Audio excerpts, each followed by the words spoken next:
Morning बच्चों। Class 6 आप लोग जो क्वेश्चन आंसर बाकी था उसको हम करवा रहे हैं। 4 नंबर में था, 4 का क है, लेखिका बचपन में इतवार की सुबह क्या क्या काम करती थी। उत्तर लिखिएगा। लेखिका बचपन में इतवार की सुबह अपने मोजे स्वयं धोती थी और जूतों में पालिश कर उसे चमकाती भी थी। ठीक है, आगे चले। 4 का ख में चले। शनिचरी दवा के विषय में लेखिका का क्या विचार हैं। उत्तर लिखिएगा। प्रत्येक शनिवार को लेखिका को ऑलिव ऑयल या कैस्टर ऑयल पीना पड़ता था। एक छोटे से शीशे के गिलास जिस पर ठीक खुराक के लिए निशान पड़े रहते थे, जिसे देखते ही उल्टी होने लगती थी। लेखिका को लगता था कि अगर वे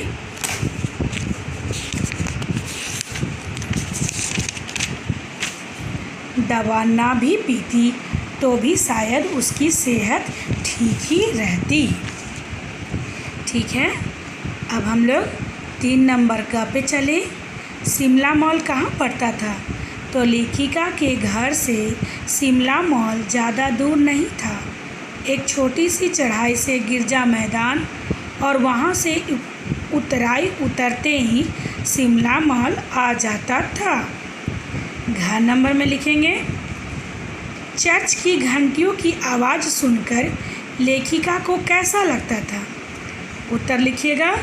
चर्च की घंटियों की आवाज़ सुनकर लेखिका को ऐसा लगता था जैसे प्रभु यीशु स्वयं कुछ कह रहे हों।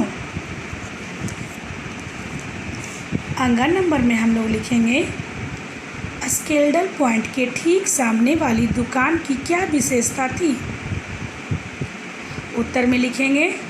स्केल्डल पॉइंट के ठीक सामने वाली दुकान के शोरूम में शिमला कालका ट्रेन का मॉडल बना हुआ था।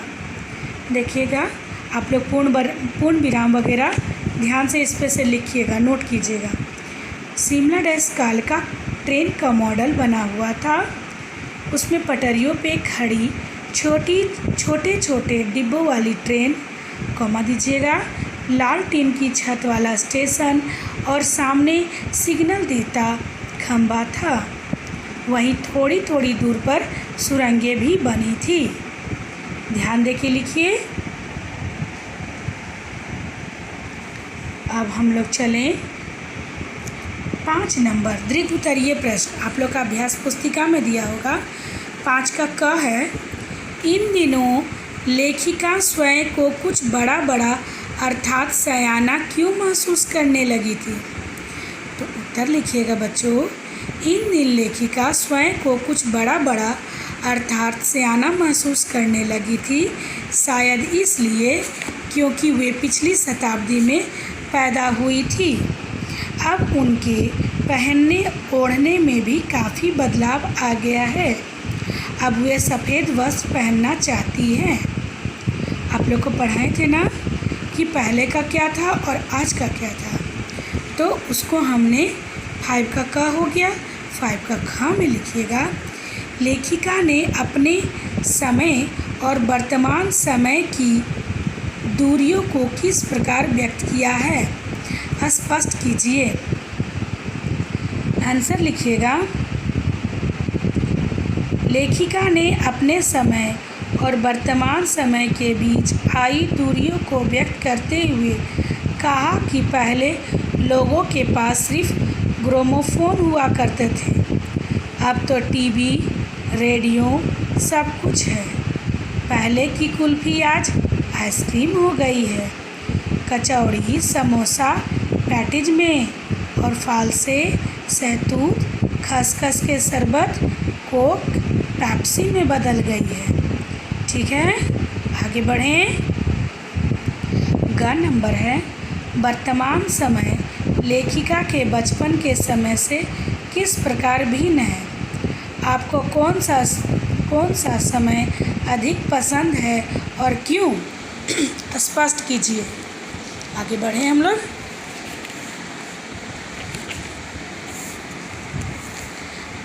आंसर लिखिएगा।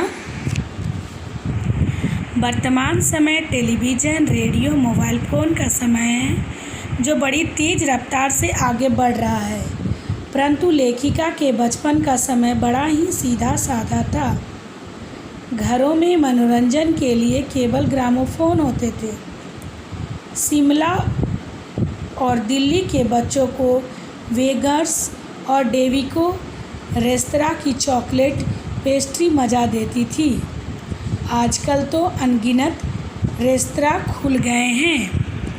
लेखिका बचपन में चेस्टनट और काफल का आनंद लिया करती थी। 1 मिनट, यहाँ पे हो गया चेस्टनट और काफल का आनंद लिया करती थी।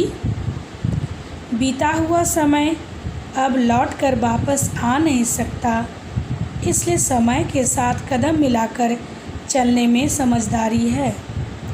मुझे वर्तमान जीवन ज़्यादा पसंद है, क्योंकि प्रत्येक व्यक्ति को वर्तमान में ही जीना चाहिए।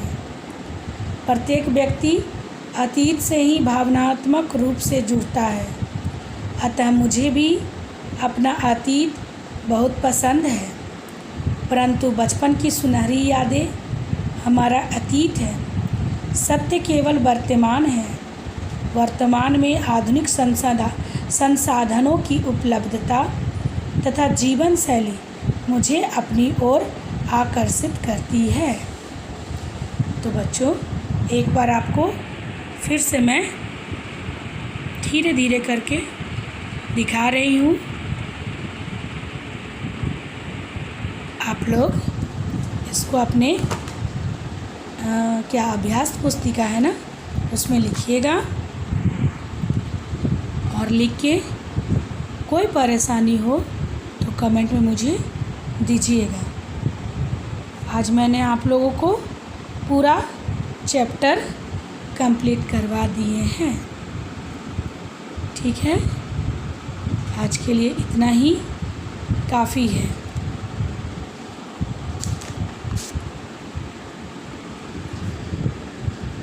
एक बार तुम लोग देख लो जो था।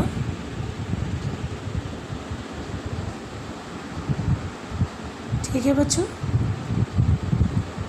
बाय।